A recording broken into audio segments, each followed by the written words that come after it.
Okay, up to this point, I'm assuming that you've been practicing with the head joint, working on your three tones, which is the basic tone, the whistle, and the overblow. Also your articulation, saying the words two, two, two, two, two, two. And the syllables for tonguing are two for staccato, do for legato. Here's legato. Tuku for double tonguing. And tuku two for triple tonguing. Those are your syllables. Okay, this lesson we're going to assemble the flute. First thing you want to do, I'm assuming you could see this. Get my big head out of here. We're going to want to put the foot joint on first. And the secret to the foot joint is that you have to line up the post right in the center of the last key. So I'll do that and show you what it looks like.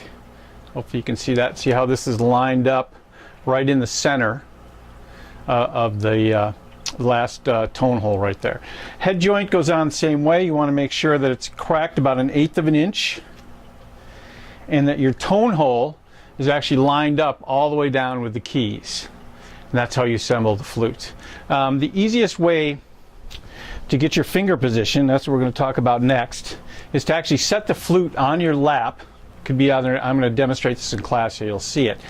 And your left hand's important because it's actually going to act as a shelf. Your index finger is where the flute is going to sit.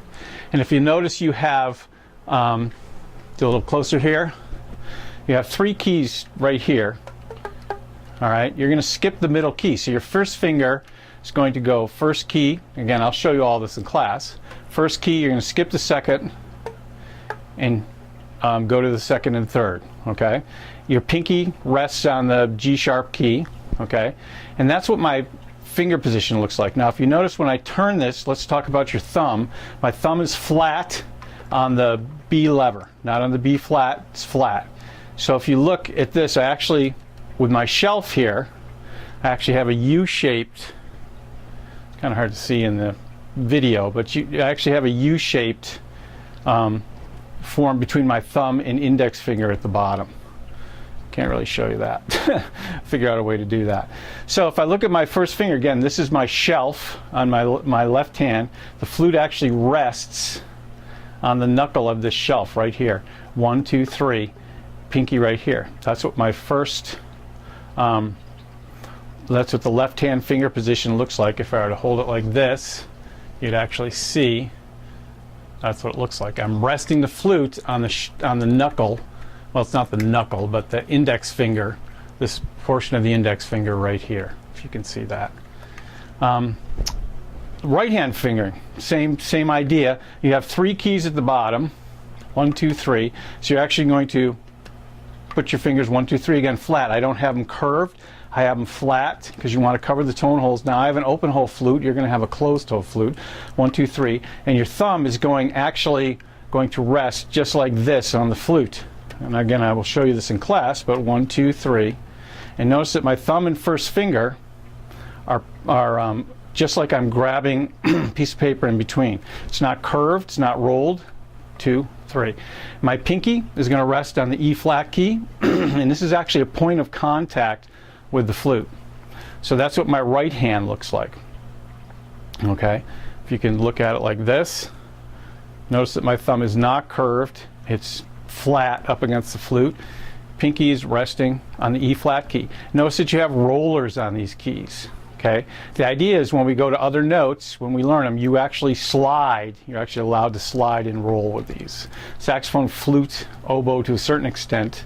Clarinet, no. We'll talk more about that.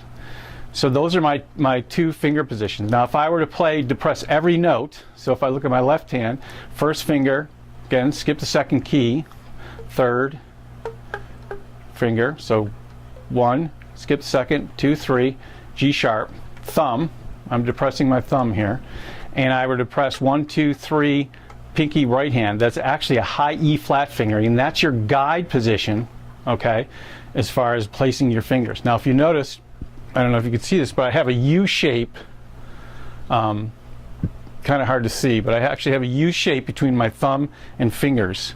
like I'm holding a pole in between my hands. And that's the position for flute. Now, when you bring this up to your face, your students are going to want to go into the flute. Remember to bring the flute up to you. Find the tone hole with your tongue. And the first note you're going to get with no fingers depressed is actually a C sharp. And you can practice the overblow.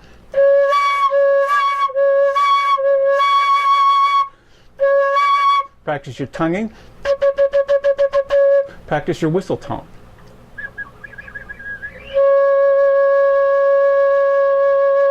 You're not going down into the flutes at about a 45-degree angle, not like this, not straight, just point it a little bit down.